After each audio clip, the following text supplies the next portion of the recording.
What have you been talking about? We've been talking about the Mahdi or the Mehdi, the new Messiah. The new Messiah. Yeah, There's always a Jesus new 2.0. Messiah. I mean, yeah, we can just talk right straight out about how bad the Messiah is. Yeah, Yeah. it has been relieving to tell people that the Messiah doesn't exist in the 5 books of Moses. It basically doesn't even exist in the Old Testament. And everybody's like, check Isaiah. Yeah. And it's like, Yeah. all right, guys, chill out. That is not good enough basis for you guys to say that there's going to be a salvation. Not to mention that most of the things in the Old Testament are very cryptic. It's not tactical. It's not written down as history. It's a very bizarre dialogue between Isaiah and God. His overall message gets out, but to kind of dwell on these little talking points is definitely not enough to support a Messiah. Not to mention that if Christ is the ultimate Messiah, like nothing has changed in the past 2,000 years. I think people need to be very evident about that. Like as an American living here in California, it's been 2,024 years and nothing has changed. There's still death, murder, sin, horror, Satanism, and nothing has actually changed. So this Messiah worship is a great disease, and it's terrible. It's just terrible. Do you think it's worth? Do you think it's worth respecting the words of Isaiah as true prophecy? Yeah, I mean, you can respect it. I respect it, yeah, but I'm not dwelling on it. No. Mm-hmm. Do you think his prophecy that a figure is going to come is true?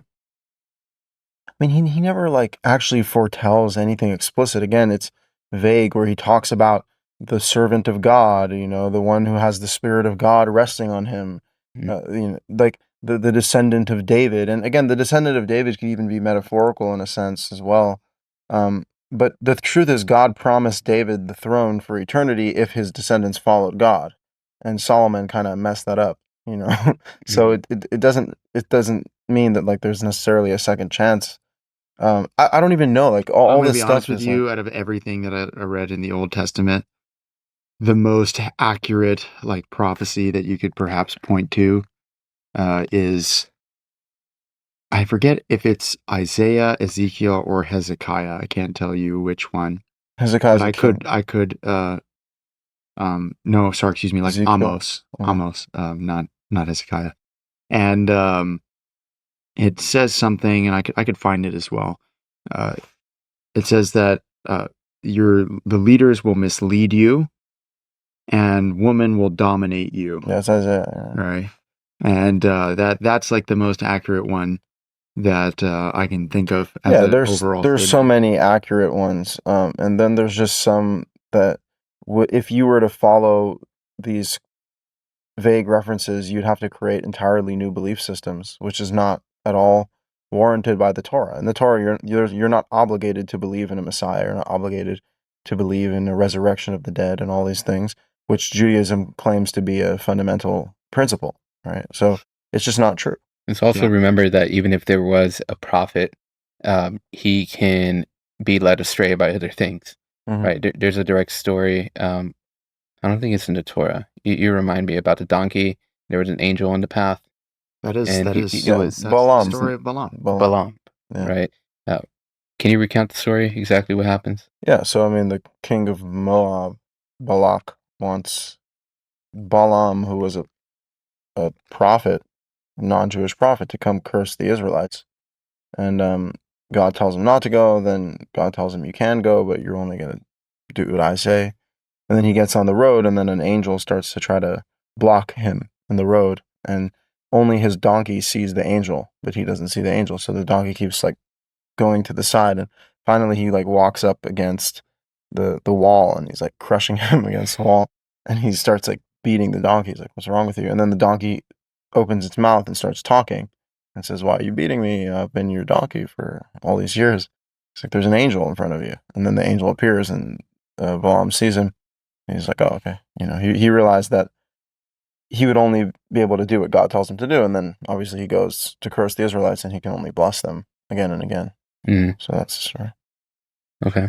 So that's exactly the point of the prophet not doing as what he's expected to do, or not. I guess that is prophecy, right? What if God tells you to say a certain thing or do a certain thing? Right. He's prophesizing. I mean, do you think there are instances Actually, in which someone can prophesize without any divine revelation by God? Well, that just wouldn't be prophecy. That would be What do you call that? raving lunacy. What about Isaiah? Delusion. I mean, the whole point is, by the way, the Torah gives the criteria for a true prophecy. It's like, if it comes true, then you know it's true. It's a very straightforward thing. Like, if Jesus flies out of heaven, and the second coming comes, or like, so the Jewish Rebbe comes with his long beard and says, everyone, it's time to return to the Rebbe. Saying like, let your prophecy play out. But do you you actually think it's true? What you mentioned earlier about the woman ruling men. Can we just take a moment and kind of like draw like a line in the middle on like prophecies that actually happened and statements that you can derive this from? So the most accurate one in the 5 books, and this is before the 5 books was written, if you're viewing it as a historical narrative, that God puts Abraham into a deep sleep and he tells him that his lineage is going to be slaves in the land of Egypt for 400 years. It's interesting. He's going to take them out. He says going to be strangers in a strange land. Yeah.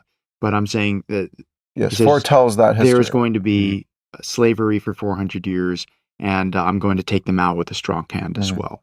That happened. That was a prophecy. So we got like check, Abraham, prophecy. We also have Deuteronomy that says that the Israelites will disobey God and be exiled and spread across the world. I was even going to go just chronologically. I was going to go with what you were saying is Balaam, right?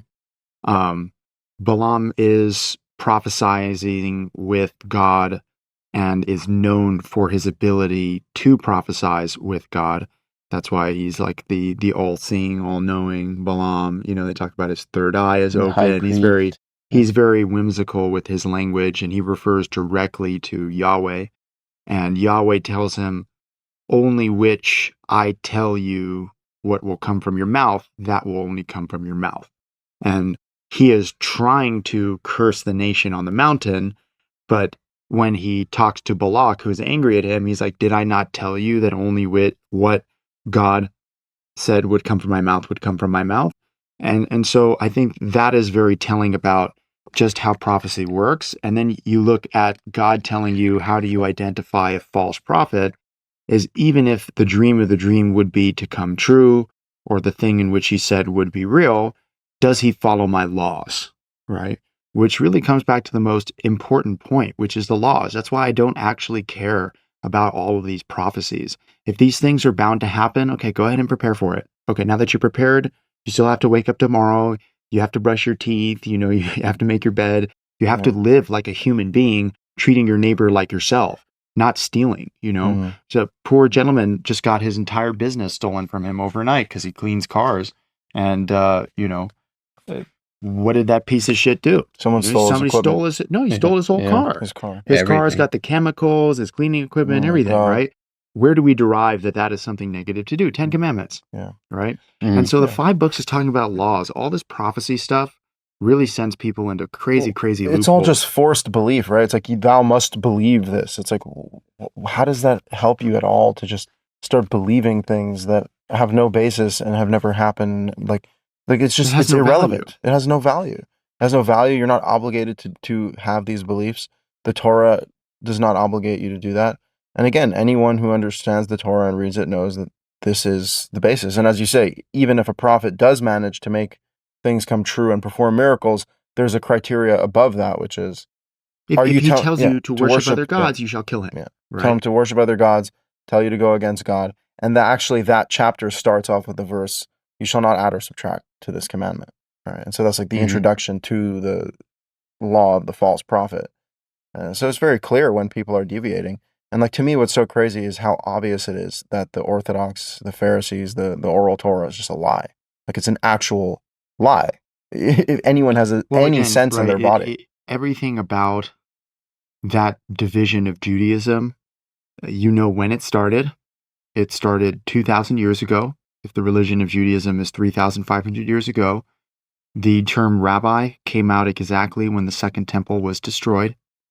and you have people living in ghettos, living in 109 other countries that they were rejected from everywhere on the earth, and they were hated for being dirty and despicable. And there was no great heroes. You know, you talk about these rabbis from the rabbinic perspective, but they really weren't that accomplished or that cool. The Jews that were of accomplishment were typically non-practicing, somewhat atheistic Jews, and they were Jews by birth, by bloodline, which, by the way, comes from circumcision, again, the law. One generation later, their kids are no longer Jewish.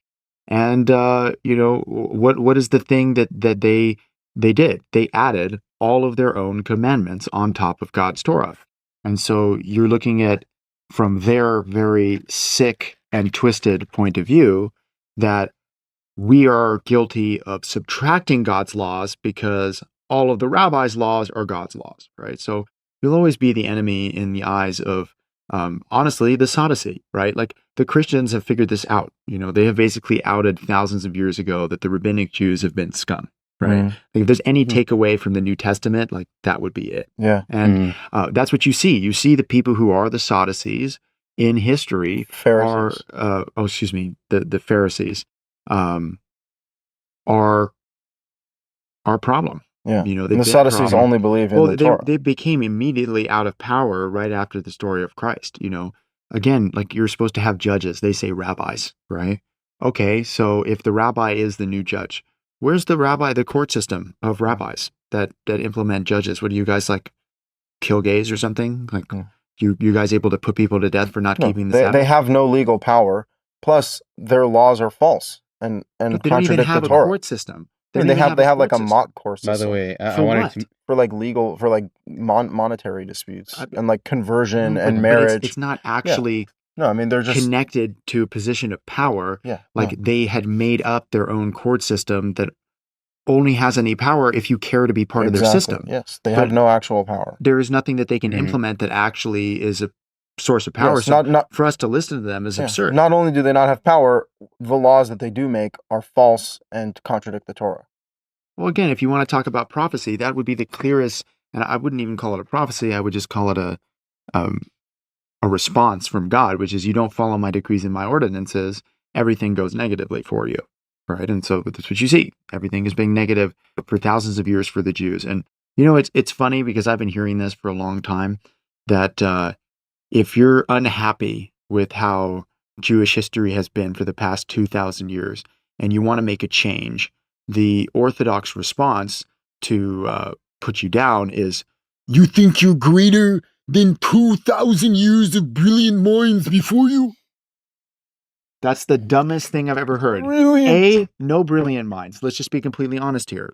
Like, Albert Einstein is not the Rebbe, okay? Albert Einstein was an atheist, you know, as close to one as you can get. He's a scientist, okay? Non-practicing Jew. He had, like, again, I'm just, like, labeling one great Jew at a time, okay? And we are small enough of a nation that everything that's going on right now is totally out of proportion, by the way. So, like, this whole Jewish problem, like, I don't even want to talk about it anymore. It just gives me a headache, you know? Like, Hasidic and Chabad and Orthodox, they're all crazy people. Yeah. Like, they're straight up crazy, dude. They believe in nothing logical and sound at all. And if you were to just look at, like, what are the benefits? Like, okay, I choose one community over another. Okay, God is simply made up by human beings, right? What are the benefits exactly? Like, do you guys have any that you want to share? I can share plenty, you know, of benefits of societal of benefits God versus, like, Orthodox, Hasidic, or Chabad benefits, right? Like, we all know that, like, the Chabad girls are all sluts, right? Like, you know, they want to pretend that, like, oh, our girls are so, like, righteous and good and we don't profane them to harlotry, but, like, ultimately you're either dealing with sexless girls who listen to the bidding of the Rebbe, and they're not going to be wives and mothers, so they're not even going to be a good resource in the home. Like, if you believe in traditional values, the traditional values come from the source. The source is the 5 books. We developed tradition beyond the 5 books that's supposed to add value and flavor to your life. These people don't follow the law. I mean, they literally add a second day of holiday to every day of holiday that there is, including more holidays, and they want to blame other people for subtracting from God's laws. Like, I'm down to put the Orthodox religious Hasidic Jewish thing to rest, honestly. If you guys are down, I'm down to talk about the Israel No, not yet. issue. Not yet? Oh yeah, You I have wanted more? to bring Okay, up. okay. Yeah. So I watched your recent podcast with one of he's a rabbi, Okay. and then he brought his son along, Yeah. his son-in-law later on, Yeah. and I mean, might as well make this video, or not completely, but as a reframe of exactly what happened and all the one stupid topic that you discussed the entire time. Mm-hmm. And I don't know where he was going with it. He was just trying every single argument to prove you wrong, and none of it went through. Yeah. Well, I mean, because ultimately he is bound to the Talmudic discussion, right? Like, if you read the Talmud and you're like, there must be infinite divine wisdom in these words, right? And then you read it and it's utter stupidity and nonsense.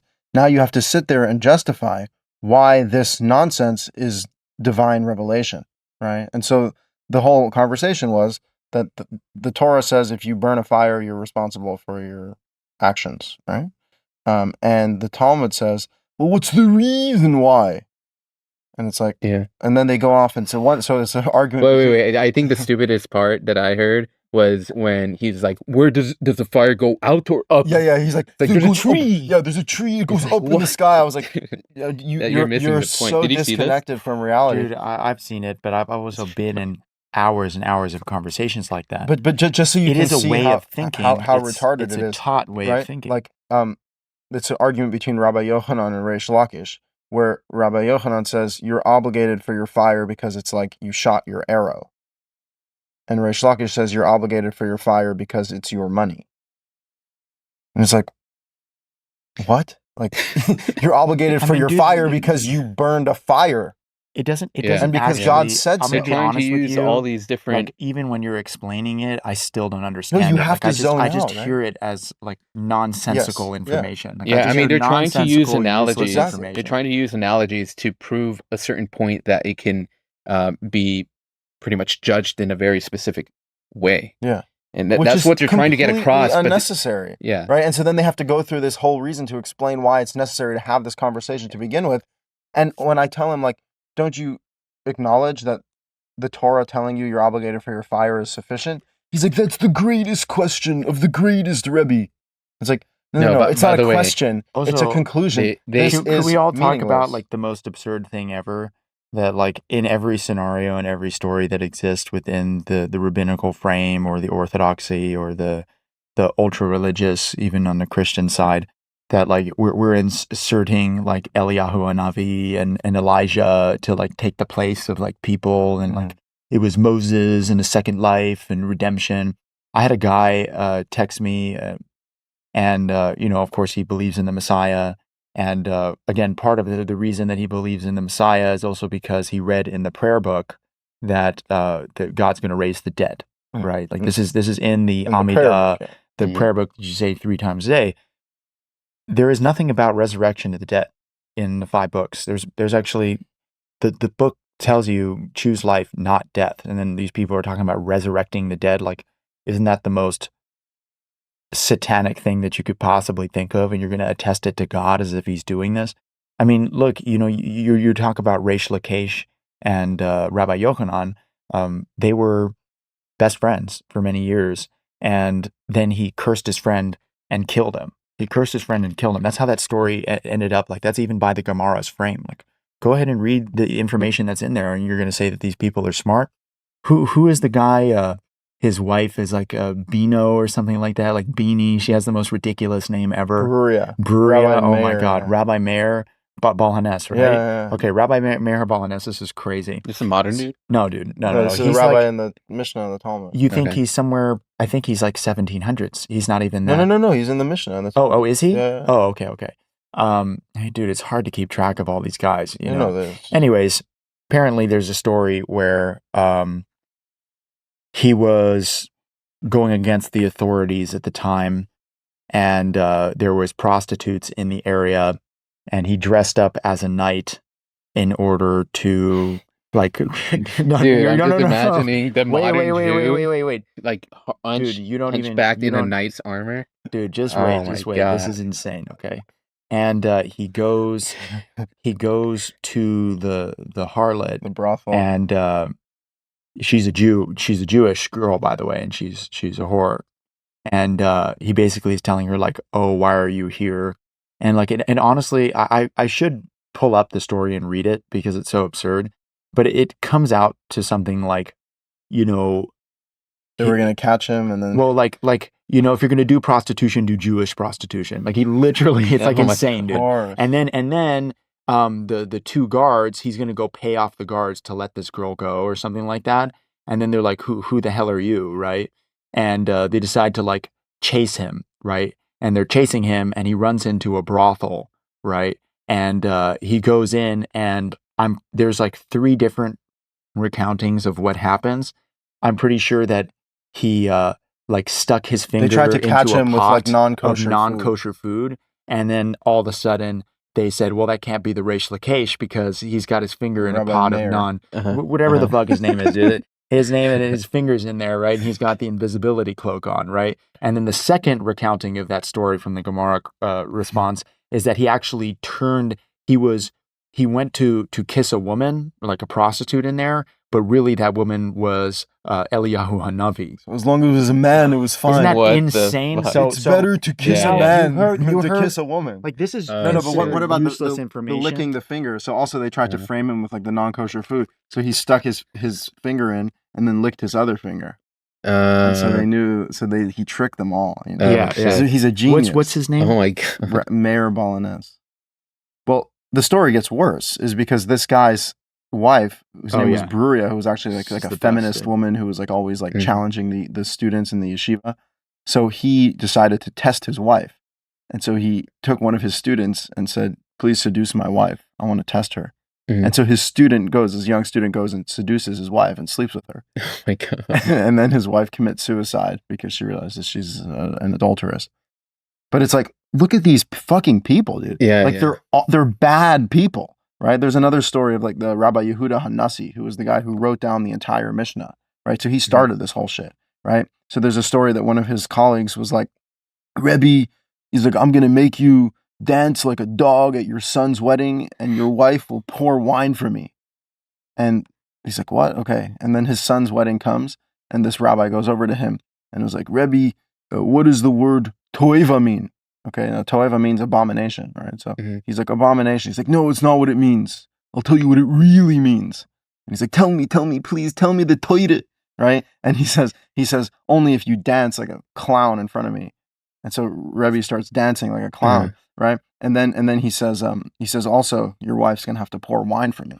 Right? So he gets the rabbi's wife to pour wine for him as he's dancing, just so he can tell him the real meaning of the word abomination, right? Which is, of course, these people are abominations, and their entire culture is disgusting. And he's literally having a married woman pour wine for him and making a mockery of this guy, so that because they're so righteous, they just want to know the truth of the Torah. You know, I mean, they're lying scum. That's the bottom line. They're lying scum, and they want to present themselves like the saviors of Judaism. You know, it's despicable. It's actually so despicable. And the proof is in the pudding. The minute that the gates were lifted on the ghettos and the emancipation began, the Jews ran for it. The majority of Jews are not Orthodox. Oh my God, dude. Like, I'm just saying that here it is. I found it, by the way. So that initial thing when I was telling you that like Rabbi Meir said that like, the woman like do like have intercourse with Jewish men instead of with like non. That's not actually what happened. I'll tell you the real story here. First of all, I'll quote it for those who want to know. I would also, before I jump into this whole conversation right now that we're diving into with these hilarious stories, it should be enjoyable, because from a simply a fanatical and even a storytelling basis, it's actually kind of funny, you know. It's actually very funny. Except your conclusion wouldn't be that these are the good guys. This of course not, but this is what the Orthodox, the Hasidic, and the Chabad head is filled with. Yeah. This, not God's Torah, not God's law. And they believe it's good. You literally, dude, they believe these are the greatest people that ever lived. Let's say this story, right? So here it is in Avodah Zarah 18a through b.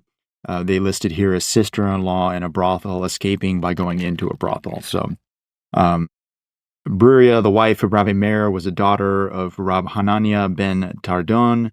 She said to Rabbi Meir, "It is a disrespectful matter for me that my sister is sitting in a brothel. You must do something to save her."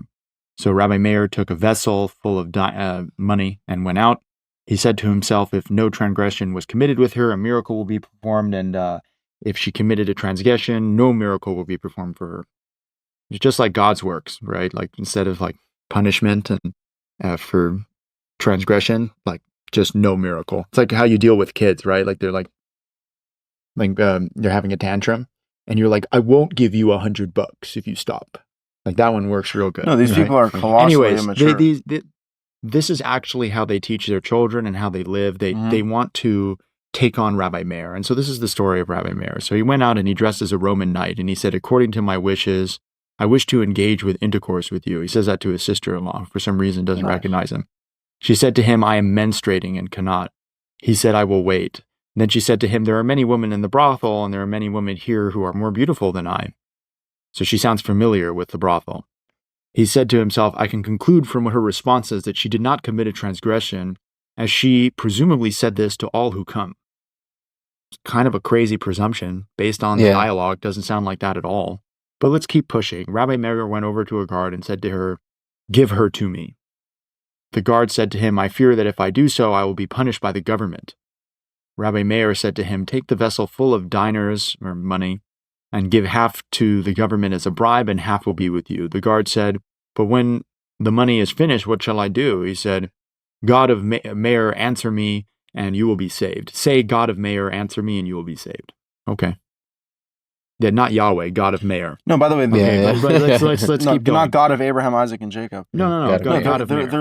They're idol worshippers. You know that to this day the Jews say this on his. They go like they say a prayer. They say, "God of Meir, answer me." Like Jews will say that. Yeah. Dude, I mean, as I'm saying, if you want to go to the biggest Burning Man Jewish event on earth, just go to Ukraine and go worship Rabbi Nachman. Yeah. So he's there for all. He's right there in his grave. Rabbi Meir said to me, "Okay, you will not see." Oh, yes. The guard said to him, "And who can say that this is the case, that I will be saved from this utterance?" He's like, "You will now see. There are these carnivorous dogs that would devour people." Rabbi Meir took a clod of earth, threw it at them, and they came to devour him. And he said, "God of Rabbi Meir, answer me." And then the dogs left him alone. And then after seeing this, the guard gave the daughter of Rabbi Hanania ben Tardon to Rabbi Meir. Doesn't really know sister-in-law. Ultimately, the matter was heard in the king's court, and the guard who had brought and taken was hanged. I guess God of Rabbi Meir didn't help him that much. "God of Meir, answer me." And then it did. So, okay. And the guard who was brought, take him to be hanged, said, "God of Meir, answer me." And then they lowered him down, and they were unable to hang him. What is this? Like, what, did his neck become stone or something? What are they unable? Well, just remember, like, he said to them, this was the incident that occurred, and they related the story to him. And they went and engraved the image of Rabbi Meir at the entrance of Rome, where it would be seen by anybody. And they said, anybody who sees this man, they should bring him here. So one day, the Romans saw Rabbi Meir, and they ran after him, and he ran outside, and they entered a brothel. He entered a brothel to hide. He's back in the brothel. He's always back in the brothel. By the way, just from that, the Rabbi Meir, or God of Meir, help me. That's not an act of God at all. No, it's terrible. It's just that they heard that a Jew... Who is the God of the Jews? Also, this story is made up. Yahweh. Of course it's made up, but let's finish it. Let's if you want to come to the conclusion that it's made up. They heard a Jew framed a knight, so love this. Of course they're going to spare him. Some say he then escaped, captured, because he saw food cooked by Gentiles and dipped... Gentiles. Genitals. And he dipped his finger in the food and tasted it with the other finger, and thereby fooled them into thinking that he was eating their food, which they knew Rabbi Meir would not do. Oh, okay. Bro, I swear to you, I'm literally like, I need a new invisibility cloak. This is the one, dude. You know? And some say that he escaped detention because Elijah came, appeared to them as a prostitute, and embraced Rabbi Meir. So he wasn't really having sex with a prostitute. Fantasies. It wasn't really. It was the spirit of a man. Elijah, the holy prophet Elijah, was there. Came down. Who wouldn't want to make out with Elijah?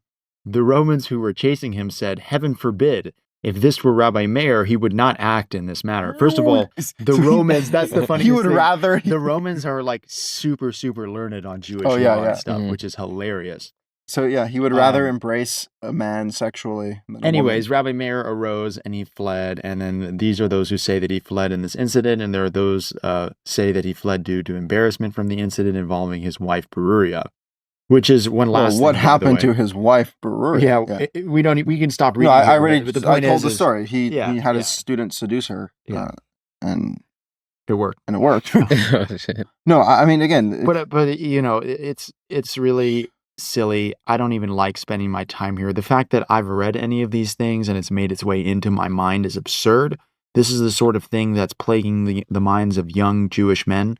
When it shouldn't be. They should be learning how to work. They should be learning how to be kind and treat their neighbors like themselves. They should know for sure that they should not steal. They should pay their workers on times, that they're supposed to treat their fellows like themselves. They're supposed to treat all people like themselves, not this elitism sense of, the Gentile Jew. There's literally one law for the proselyte and the native alike, okay? So there's one law for all of mankind, and Jesus Christ picked it up too. Jesus was a Jew. And he gave it to the whole world. The American people ran with that. They took their Bibles and they went and established a whole nation, and it was blessed. And one of the interesting quotes, I'll just read it directly because it's so close, but in Leviticus, you have chapter 25, 18 to 19, follow my decrees and be careful to obey my laws, and you will live safely in the land, and the land will yield its fruit, and you will eat your fill and live there in safety. If the Jews deny following God's law, then obviously they're abandoned from the land, but I believe that promise happened for the American people as well, and God blessed the land and made it fruitful, and they got to dwell there for many, many years. Yeah. I mean, what's really heartbreaking is, and I've never heard it from actual rabbis or Jewish people, because I hear stories from you guys about what they believe, and you guys are a lot more educated in those stories. But when I saw this podcast, it made me realize that they practice reading they read the Mishnah and the Gemara, and all it's saying is that they make all these crazy stories and arguments, and they put them in there so that they cannot form any sort of conclusion. And I saw it with this man. Like, he didn't even have an answer for his own proposition. Right. The only answer was, it's unclear, therefore men need to get involved and change the law. Yeah, and you just have to keep reading their books until the death of you. Literally. Yeah. Like, that is what they do. And but what's interesting is that when his son-in-law came into the picture, that's when I saw the first Jewish person that's really into that start defending the absurdity of the law, right? So like there's people who are very well versed in it, and they come to no conclusion, therefore they just obey men. And then there's those who are very new to it, because he's very young, I'm assuming, and they just defend one or the other arguments that are laid out. Yeah, no, I mean, that's the position you're in. Either you have to defend the indefensible, or you're just an embodiment of it. You know? They even brought up a practical thing, right? And it's a question that anybody would also think about, is like, if one man destroys $8 billion worth of property through a fire, is he obligated to pay that $8 billion whether or not he has it? Right. Well, first of all, that's a made-up scenario, right? Like, no one knows if someone started the fire out here in LA. No one knows who started it. But I'm saying, like, assuming that we could trace it back to you, the law does say that you're responsible for what your fire burns. So go figure. You might spend the rest of your life paying for it. Yeah, people died because of this, and that makes those people murderers, and they should be killed. If it was intentional. Of course it was intentional. You literally have arsonists waiting for wind to come out, and then they start lighting shit on fire. That's intentional. They're diabolical. No, but even if it's not intentional, you're still responsible. We're responsible financially. But it's not murder. No, exactly. But you're still responsible for the fire. You're still responsible for the deaths as well. Yeah, in the Torah, you have the city of refuge, where somebody who did an accidental death could flee. At this point, if there's no fleeing, you're gonna, like, manslaughter, even to... well, the Torah actually says... Manslaughter is its own issue. Well, the Torah says that if you kill the guy and he's not in a refuge city, it's not considered murder. Oh yeah, so exactly. So it would mean that Which is without the city of refuge. Does it specify that it has to be by an avenger? Yeah, it says it has to be by an avenger of the blood. Yeah. Which again doesn't mean they have to be a relative or it's just someone who feels the need to avenge the blood. Somebody who feels the need to avenge it. Friend, Absolutely. so like. I mean, this is the earliest statement in Genesis, which is, you kill and then people will want to kill you. Yeah. And this he is who the fact spills of the life. blood of man by man, his blood will be spilled. Mm-hmm. Yeah. Well, look, we can move into Israel because I think we can. This is a perfect transition, by the way, because as sure. like a general statement, as a blanket of everything that we're talking about, this sort of nonsense in literature is what's filling the head with young Jewish men. Okay, for sure. And if you're not filling your head with that, then you're typically unobservant, and you're like a Zionist, or you're an Israeli, or you're born somewhere here in the States. There was just a newly engaged couple that was murdered at a Zionist conference in Washington, D.C. Wait, what? Yesterday. For what? Like some Free Palestine guy came in and was like, Free Palestine, shot up, married, like a couple who just got engaged. Oh, he just killed. Yeah. Okay, so we're going to jump to that in just a moment. The solution to the Israelites and the Jews all across the world not being the target is if they're following God's decrees and ordinances, not this 2,000-year-old Mickey Mouse tradition that they've been running with. It's done them no good historically, tactically, in any regard. Yeah. And when you go to the state of Israel, what you have is either Mickey Mouse ultra-Orthodox Jews who are retarded religious extremists who believe in nonsense, or you have ultra-secular Jews who don't give a shit about God. Yeah, both are problems. I actually heard this from you. You had said exactly that. I saw one of your shorts. You said in order for Jews to not be targeted, they have to follow the decrees. Yeah. Right? And I sat and thought about it because I would expect, no, you'd still be a target regardless. Like, every nation doesn't like you. Like, God's on your side. But then I thought about it a little bit more, and that would make sense, right? Oh, absolutely. I mean, out of curiosity, you run a business, right? Or you manage a business.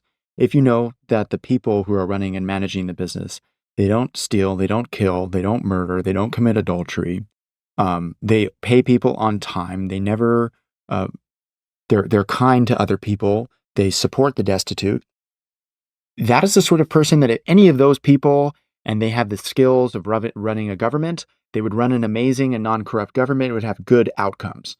Same thing with the business. Same thing with the home. And if you're a simpleton and you live like that, you'll have nothing but love and care. Well, if you're a very brilliant man, then basically all the things that you do and the skills that God has given you and the gifts that you've developed in time, people will understand with faith that this is going to work out. And beyond all of these other things, you actually have the protection of God. The second you step away from those things, you don't have this protection. And that's what's disgusting to me about the Zionistic movement, which is it's all based off a false premise. The Jews can't genuinely claim that they have the right to the land. Like, let's look at the history of Zionism. They were literally willing to say, we go live in Africa. We'll live in Africa just so the Jews can have a home. So can you imagine that they came into like a 50-50 like toss of a coin, like, we can live in Africa or we can live in Israel? And they're like, Africa. Like, why even have Israel as the other 50%? Why?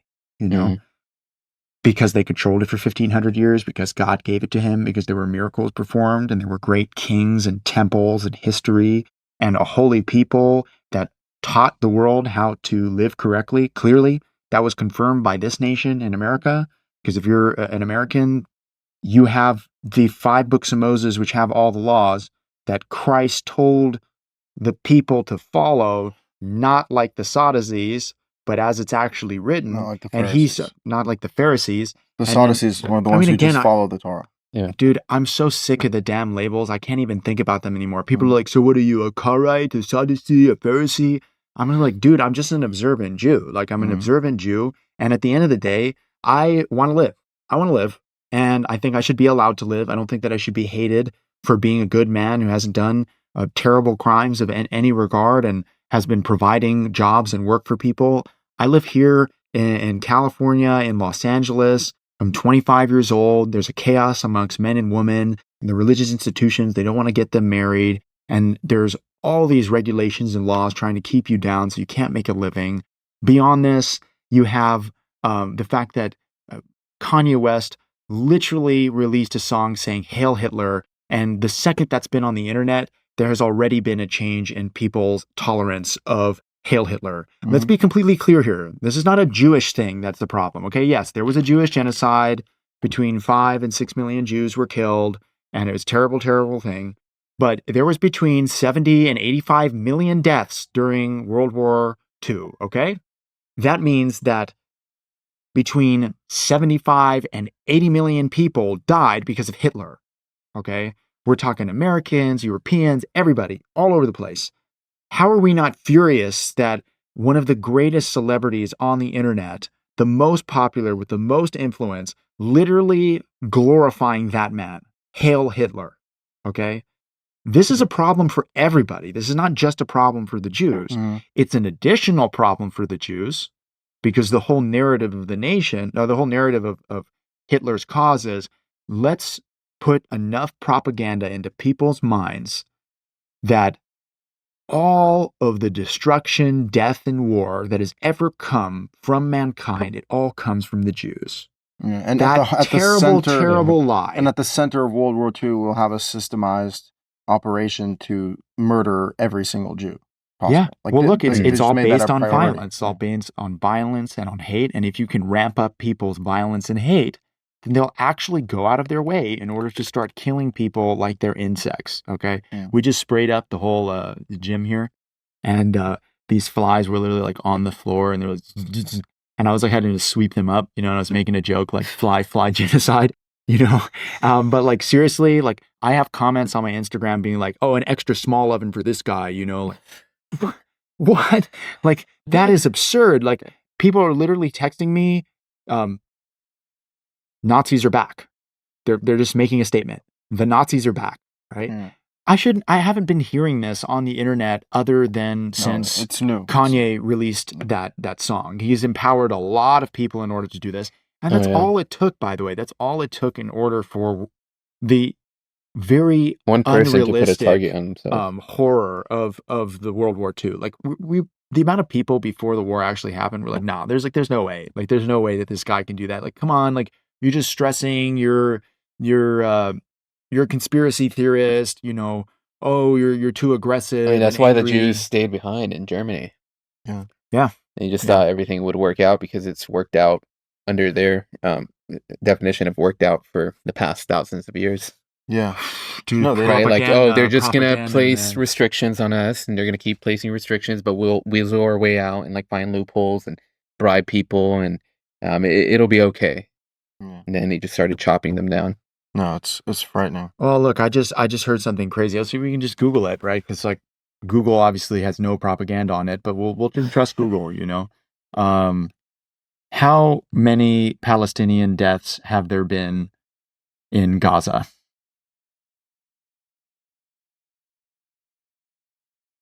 Okay, so first one, recent assessments on the number of Palestinians militant dead at 20,000. Okay, let's look deeper. That's militant. Okay. Yeah, but I'm just saying, let's give it to them. 45,000, okay? 50,000. And let's see what it says on the low end. 50,000 is the going number. No, but let's see what it says on the low end so we have a gauge so that people can understand what's going on. But then I heard them say that they believe, like, some like super anti-Israel pro-Gaza people are like, no, they murdered like 300,000 people already. Like, this is a Holocaust. Like, people are so eager. This is the point that I'm trying to say make. That Israel on the is low committing on the a low Holocaust. end, on the low end, crazy. according to these demographics, it's as low as 1,000 people. Okay, so you have between 1,000 and 50,000 people who've died, and then you have I don't think a tiny little place. First of all, there's a population of about 2 million plus people. No, it's like one point something. Well, okay. Well, it says 2 million, right? Okay. It says 2 million. Yeah, sorry, 2 million. You're right. 2 million people. Okay. Let's say 50,000 died. This is an arbitrary war in the Middle East. And if you want to know why it was started because on October 7th, there was a terrible attack on Israel, and they're attacking Hamas. And the Hamas group has been identified to live in Gaza, and there has been a lot of Hamas killed, majority Hamas killed, not innocent Palestinians and bystanders. There is no justification for war and the deaths that happen there. But this is a seriously arbitrary war in the Middle East right now, okay? If it's not arbitrary, it's because the land of Israel really has been given to the Jewish people and it's a holy land, okay? In which case, what the hell is going on? Like, I just want to save my own neck at this point, like how is this cool that me as an American citizen, I'm an American citizen, okay? I'm going to have to be worried about people on the street, just like World War II again, because people are literally chanting Hail Hitler. Hitler's even dead right now and people are saying Hail Hitler. By the way, the Hamas group is obviously a terrorist group, and they're not, if you're going to give any sort of respect to the rules of war, they're not following that at all. No, they're not. Using hospitals, they're using homes, they're using... No, first of all, Gaza is a very densely populated, small city, and they're, the Hamas fighters are under buildings, under hospitals and tunnels, and they embed themselves in civilian population, specifically to make the civilian death toll go up. So exactly, which is against the rules of war, by the way. You're not supposed to do that. I mean, again, right? If there was, let's say we were in California here in Los Angeles, and there was some sort of war that took place here, there would be people in neighboring countries and in places that are close because they're American citizens that would be offering resources and help because we're the United States of America, right? Like probably go to Nevada or something. I bet you there'll be some support there, that is not happening in the Palestinian area at all, not to mention that Palestine is just a name given to people. Palestine was never a country that existed. It was never a country that existed. But let's just say that a huge populous people, they're not giving their people that help. And you got this tiny population of Israelis that this is going to be compared to some sort of genocide. Not to mention I have my actual problems with Israel and how they're dealing with things. If the people are not following the laws, then of course in their government system, they're bound to do immoral things. The same way that if I felt comfortable that they actually followed God's laws, then there would be justice that's implemented and I wouldn't need to check over my corner or have tabs on them all the time, right? And look, I think they're bound to do immoral things. However, people who just can't get enough of saying that Israel is committing a genocide and a Holocaust, they're not arguing in good faith. You can say that Israel's killing too many civilians. If that's your position you want to take, be like, Israel's killing too many civilians in this war. Okay, go ahead, knock yourself out. But what the fuck is wrong with you to call this a genocide? It's not a genocide. A genocide means you're systematically wiping out a group of people. That's not what they're doing. They're fighting combatants. Hamas is an actual army. The fact that Israel hasn't been able to win this war means that they actually are fighting someone. And by the way, they're not an army. They're terrorists. Dude, they exist within a country. And they're armed terrorists. They're armed terrorists who embed themselves in civilian populations. And Israel with a huge military still has not been able to defeat Hamas. And it's been over a year and a half, right? And so what does that tell you? That tells you that there's a real war going on. And again, civilian casualty in war is horrific. And by the way, there has been and continues to be worse civilian casualties in other wars throughout all of history and currently in other places in the world. So war is a very sad thing. And people in their moral infancy, all they can look at is, oh my God, I see dead babies and I don't like that. Dude, you know that in two weeks in the Ukrainian war, there was 25,000 deaths. Okay, 2 weeks. We're going to go for a 2-year war going on between Palestinians and the death tolls at 50,000 as a genocide. Yeah. Nobody's talking about what's going on in Ukraine. No, definitely not calling it a genocide. No, definitely not. Definitely not. So I'm saying it's preferential treatment for Israel. They specifically want to say that Israel is committing a Holocaust. Yeah. And they get so much pleasure off it. I see them. I see them. They're like Israel committing a Holocaust, committing a Holocaust. It's like, what the fuck is wrong with you? Look, the only thing that for sure is problematic is just that, like, Israel is not dealing with this. No, Israel sucks. Like, we're the first ones to criticize Israel. Israel is not a God. It's not a God-fearing country. They're bound to do immoral things because they don't follow God. They don't follow the Torah. They suck. Their messaging is terrible. They're arrogant. I mean, we can go off on Israel easily. but there needs to be a clear moral compass here. Yeah. You can't call excessive civilian death toll in a war a genocide. That's just false messaging. No, but if you wanted to, what I just typed in was the list of genocides in history, and the first one that came up was the Palestinian one. You're kidding me, Yeah. just on Google. Oh, it was Wikipedia. Yeah, specifically. Wikipedia. Yeah, no, I mean, there's no But I'm propaganda. saying that no they're pro- like, it's Dude, it's insane. I want It's to insane, dude. give a It's insane. pointer to. I think I can figure out the source of like where all this stems from. Like Mhm. everybody against the Jews, because like the Jewish people have a trauma that they've gone through for many years, but also the rest of the population had a trauma that's resulted in, I think, in this like it's a racist thing against the Sure. Jews, and I think it stems from the fact that the Jewish people have they have no tolerance for anybody outside of their circle. Mhm. They push everyone away from themselves. Yeah. I mean, also like you guys have an entire book that's created an entire world, and you're the smallest population, right? So so it feels like you guys have influence over the entire population. I mean, that's why all these conspiracy theories about Jews ruling Israel's the world, behind everything. if it feels real.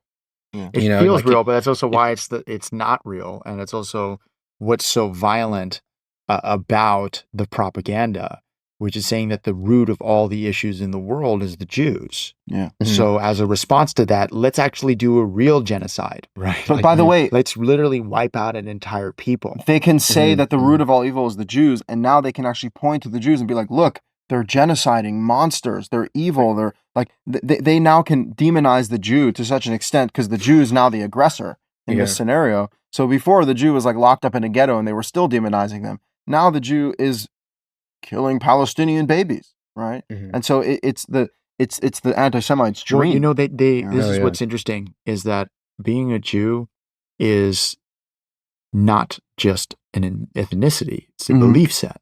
Yeah. So for me to be guilty of the Israelis' crimes is not fair. Not at all. It's not fair. It's not just. It's not right. I'm an American citizen. I'm an American. I grew up here. I've done my time. I've paid my taxes. I've done whatever it is I need to do in order to live here. And that this is an arbitrary war in the Middle East. That's actually what it breaks down to. And people are putting all this noise behind it because they actually want a target. They want a target in order to put all this violence towards again. If Yeah. you can justify to me why it is that Hitler genocided all these Jews, then I suppose you have a good argument to go and do all of these things. This is Mhm. people who are truly pro-genocide, not the other way around. I'm not pro-genocide. I'm not happy about what's going on in Palestine. I'm so sorry that all these people are having to die. There is nothing to justify the terrible, terrible causes of war. And I pray and I hope that it ends very, very soon, okay? The terrorist group that is Hamas needs to go. And they are totally to blame for Palestinian deaths. Absolutely. By the way, They being went and started funded- a war with Israel, and then they brought it back to their hometown in Gaza, and they're going around in tunnels everywhere, and then people are getting killed, innocent people. But that isn't the Israelis' fault. That is Hamas's fault. If anything, the Palestinians should be aiding the Israelis in order to get rid of Hamas. But that's not what they're doing either. No, not at all. I and- mean, they would have to give up land if that's the case. And honestly, I think the Israelis should just use this as an excuse to take over. I guess, yeah. I mean, that's the... Well, first things first, as you said a couple times, they need to just follow the laws of God, and then things will go good. But There's if, even laws of war, you know that, right? There's Yeah. laws of Yeah, war. of It just course. says Yeah. if you're going to cause war on these kill people, the male combatants. you have before you go in, You you call have it to for tell peace, them that to make you peace. guys, you call the peace, but also that they should leave. Well, yeah, if you you give try to them time make to peace leave. with them, and then you I'm kill just saying, the like- male combatants and not the women and children. Well, from my understanding of reading the 5 books, it's very, very clear that the laws are saying we're going to attack you and we're going to cause war. You can leave and you have due time to leave. We don't need to do all this killing. Okay, that's obviously not how like Hitler operated, right? Is that the The case? I second- thought it was you try to make peace and then you take over, and they have to abide by your rules. Yeah, No, That- that's another scenario. I don't That's another recall scenario. what you're saying in the Torah, but I can like, find tell it them for to you. evacuate. Yeah. Yeah, I don't recall that in the Torah, but to the point, it's not really Either that way, relevant. The point is you have to give them a chance. You have to give them a chance. That is part of the negotiations that should be taking place in You have to general. give them a chance to survive. And again, remember, this is part of an extravagant plan because Iran funds Hamas, right? And Iran actually is like the evil regime in that region who's funding terrorist groups like Hezbollah in Lebanon. I met a guy from Lebanon who said that ever since Hezbollah has been there, they've destroyed Lebanon. And the same thing with Hamas has destroyed Gaza. I mean, right? The problem is, here's the problem, is that Israel has 5 million Palestinians living there, and they have the West Bank is Palestine and Gaza is Palestine, and they really need to give them a state, but they also can't give them a state because they're too violent, and they also don't want to accept the state because they want more land. And it's like, the problem is there's no solution. That's the real problem, which is like, again, at this point, it's a focused thing. They got to take over. They got to defeat Hamas, But again, they're not able to do it. That's what's so scary. Is like they're not doing it. They're not succeeding, And that just kind of says that we don't know. We don't know what the outcome is because there has to come to some agreement, And no one wants to come to an agreement. I'm definitely with you. There. I don't think that there's such great solutions being drawn up. And again, the whole idea that Israel is supposed to have the land of Israel without the history behind them that confirms that they're a holy people that are supposed to follow God's law is super absurd, and it's likely to end up in failure. That's been the historical narrative, and it's also the promise from God. It's already happened twice. Well, and back then they even had it was even more of a religious state, and they had a temple, and it's still destroyed. And again, like all of this comes from the By the way, did you know that separation. they were Asian Jews? I didn't know that was a thing. Are they? Yeah, there was Asian Jews. That's crazy. Like they lived in like India and like India, China I've heard of, too. Yeah, so Jews migrated to there. Yeah. I mean, Jews literally migrated to all four corners of the earth. Crazy. It's insane. And by the way, Asian that's Jews. foretold in Deuteronomy as well. Yeah, well, that's why it spread needs to out. be established that it is not only a ethnicity, but it is also a belief set. It's a belief set. Well, guys, I mean, all of this is depressing as can be. God willing, it doesn't affect our lives in such a negative way. I agree that just like, no more death, no more killing, put a pause to the whole Hitler. thing. Yeah, and definitely don't bring back Hitler. My God, you're talking about freaking genocide right now. Yeah, just so you understand how bad propaganda has affected people's minds. I talk to a good amount of people who reach out to me, and there are some people who are very knowledgeable in history and have good points. And even people who are equipped with that sort of knowledge, I still heard that more, what is it? The guys who go in there and exterminate journalists. More journalists have been killed in Palestine than in World War I and World War II combined. Wow. That is impossible, okay? We're talking about just in World War II alone, between 75 and 85 million total deaths. How can you pretend that the terrible tragedy, the death of journalists? I don't need to go make an accounting. I don't need to make an accounting of journalists. Whoever bought that is basically saying one way or another that what's going on Israel's the worst thing in Palestine is as bad as World War I and World War II combined. And it's worse. Oh, it's worse. It's worse.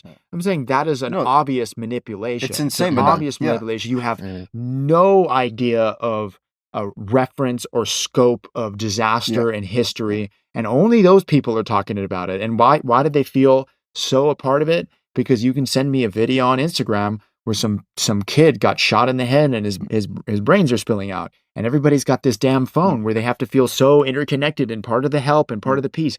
All you fucking haters about Palestine with your phones like this, you think you're really helping Palestine even if Israel is the problem? Like, what is your hate speech to an American citizen affect you in any way? Yeah. The people are sick. No, they're not heroes. They're not heroes. They're terrible. And again, like, it's immoral. You have to judge people as individuals. Fathers shall not die for the sins of their sons. Sons shall not die for the sins of their fathers. Every man dies for their own sin. How can you look at a Jew and say, oh, you're a Jew, you deserve to die? You know, it's unfair. As you said, judge me as an individual. I'll judge you as an individual. That's the only way forward, because otherwise we're just stuck in this tribal insanity. And you know, Jews are guilty of it. Non-Jews are guilty of it. Like we just have to give it up. There's this great illusion that, just to add to your point, that people have now, because they think that we're so advanced and we've progressed throughout time. And so when we look backwards, it seems to feel like history, right? It feels like fake. Yeah. Except doesn't the seem same real. thing is going on. So, like, of course, the modern thing is going to be always worse than before. Yeah, exactly. If anything, it's real. worse. It's worse. You know, but it's crazy. Well, again, if the Jews have been a part of history and there's been war, death, killing, murder, genocide, then the reason for all the issues is the Jews, right? Yeah, exactly. That's actually what is going so on. Obvious. That video that you sent me with Kanye West, yeah, quoting Hitler to Sneeko, literally saying that this is the real issue.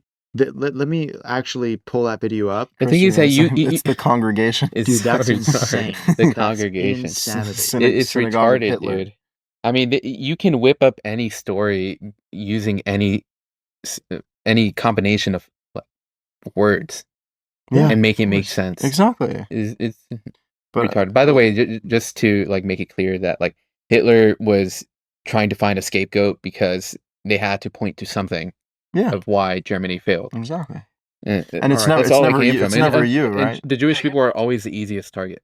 Okay, so this is Kanye West, so people can hear Kanye West and Sneeko, his boy. Hitler said even in his death, he will start World War III. One of his soldiers asked how. Hitler replied, the day mankind finds out what I was trying to defend this nation from, then that's the day World War III will start. For on that day, mankind will learn that I was trying to save my nation from the Freemasons, the Illuminati, the Jews.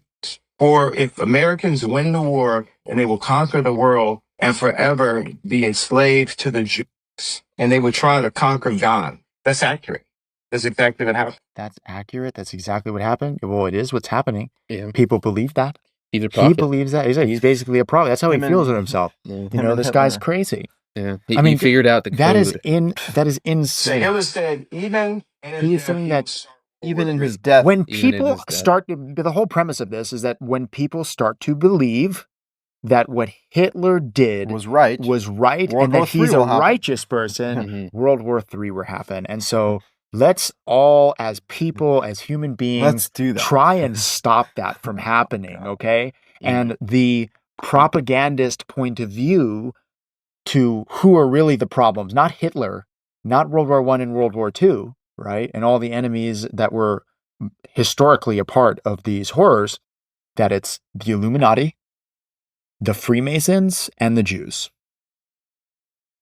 Literally, like, at the end of the day, with all this Illuminati shit, like, oh, because like there's a triangle on the dollar bill, like, bro, you want to go to a Holocaust museum? Like, go show me your stupid triangle on a dollar, and I'll go take you to a Holocaust museum. Like, what is the comparison here? You know, this is all propaganda bullshit to get people to start World War III, and that's what they're looking for. And I'm, of course, extremely, extremely worried and upset about this. And I'm also way less casual than the typical person as this not being a real scenario, okay? Oh, yeah. Because, like, overnight, I just went from, like, posting stuff on social media with not having too much of a care. I work and I do whatever. I want to just spread God's word to, like, the Nazis are back. Like, we're going to put you in an oven, dude. Da-da-da-da-da-da. Yeah, the Jews can't cower away right now. It's literally the same thing as in Germany. Yeah.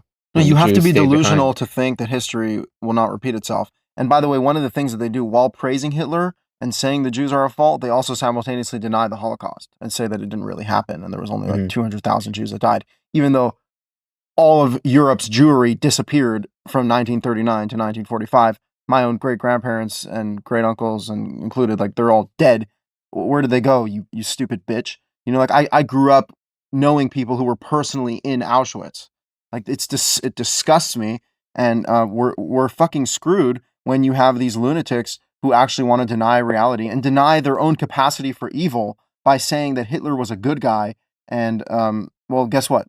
Then it can easily repeat itself. Because if you're not even willing to acknowledge that it happened, as a throwback, what's probable is that it'll happen again. What's possible is that we all follow God. Yeah, exactly, right. Right? We need to follow God, and things will work out well for If everyone. anything, the Absolutely. probability is that it will happen again if we don't wake up and make a huge change as humanity, as an entire human race, to start following God's laws. Jews, non-Jews, it doesn't matter at all. It matters. Be moral. Do not murder. Do not steal. Do not commit adultery. Enough. Like enough. The 10 Commandments are the truth, and it will be the guardian for the destruction of humanity, because if we don't follow it, we're all done. Yeah. Well, I mean, right now it just seems most people are probably viewing it as like a projector, like it's just showcasing things. Nothing's going to happen, and we're far away from it. Exactly, So it's on the phone. It's all on the You phone. got a bunch of docile, dumbass people who decided to be hateful Instagram commenters instead of capable people who can think and fight wars. The phone is the best propaganda machine the world has seen. Help this from not happening. Dude, everyone has their own personal propaganda machine in their pocket. Oh yeah. Where they believe that they're receiving like Hitler had to rely on his speeches. Hey. A good analogy to use, Tower of Babel, right? We're using this phone, this technology to unite us. Yeah. Right. But there's confusion. Exactly. To unite us, to give us one language, but it's more exactly. confusion, more destruction. Absolutely. No, it's a consistent narrative throughout all of history. And again, Hitler had to rely on like the newspapers and like the radio and his speeches and his rallies. Oh, yeah. This is just, you can streamline this to the whole world. You know, everyone is united in speech, and it won't look it's too actually crazy because I'm watching this movie called One Life, which is actually made in 2024, which is interesting. It's got Anthony Hopkins, which to me is like top G, best actor ever. Super sexy. Yeah, dude, he's such a stud, dude. Stud muffin, Anthony Hopkins. I love that guy. And he's brilliant in this film. I'm only like a quarter of the way through, and it's about Germany invading Czechoslovakia, and this British man who came on his own accord to Czechoslovakia to save a bunch of children, right? And he actually succeeded in that. But also, I suppose the other part of the story that I haven't seen yet is that he's haunted by not have done enough in his mind, right? Because of the horrors that were so real that actually happened. And the reason I'm mentioning it is because I believe it's like France, Britain, and a third country were the ones who negotiated with Hitler to give him Czechoslovakia to save their own backs, right? And that like, this is what people do. It's what they've done, and it can easily happen again. The second that they gave over Czechoslovakia to Germany, everybody was aware that their lives were going to hell, that their children were going to die, and everything was going to be terrible because the person that Hitler was and what he was doing on a day-to-day basis was the worst thing ever. And that is war, that is death, that is crime, that is injustice, that is Satanism. Not the fucking Illuminati and the Jews and who's the third group? Mossad. The Mossad, sure, we'll throw them as well. Secret agencies. These conspiracy theorist propagandas. Yeah, right. I mean, it's their life. It's we literally give them the source of their life. So much of our mental capacity. Yet and the ones who are obviously evil are just like out of the picture. Oh, we need to call a spade all the time, and people need to be very, very clear about that. There's this like game of picking and choosing that like what happened in Ukraine is terrible and what's going on is terrible, right? That is bad. What is happening in Israel is also bad. Let's deal with that problem one at a time. Not like, oh, your problem in Israel is not a problem because you're not talking about what's going on in Ukraine. Right. Like, no, but also if we were all really smart, let's try and avoid World War III, right? And that's where all of us are involved, and that the death toll is way higher than 50,000 deaths. Oh, yeah. We're talking about in the millions here. Okay? Billions. I mean, we live in a world right now with billions of people interconnected with nuclear weapons. The prospect of World War III this is for something could be the end of the world. This is something to consider, though, that the war has already started, and it's a far more tactical way of waging war, which is an attack on the mind. And that has been going on for a long time now. And there is like What do you need to kill people when they're killing themselves? Yeah. You know, like that's literally what's happening. But remember, the attack on the mind results in action in the real world because people become radical, they become crazy, and again, like I just told you, this guy in D.C., some like radical young free Palestine guy goes and just kills 2 Jews, a couple about to get engaged. Look, Yep. one way or another, we are anti-murder, we're anti-killing and death. I don't like, again, 10 Commandments being the source of all of this. Like, I don't want war. I want to live as a free man. I want to live as God intended me to live, treating my neighbor as myself, and having a family, raising them, and doing the good work, you know, every day. I really hope that other people are more interested in that than killing their neighbor and you know, burning him in an oven. You know, so guys, I think we got to wrap this one up. Yeah. You know, we got things to do. All right. Well, All right. Well, may we all return to God, us and our children. May He give us Amen. salvation. Amen. Amen. All right. God bless you guys.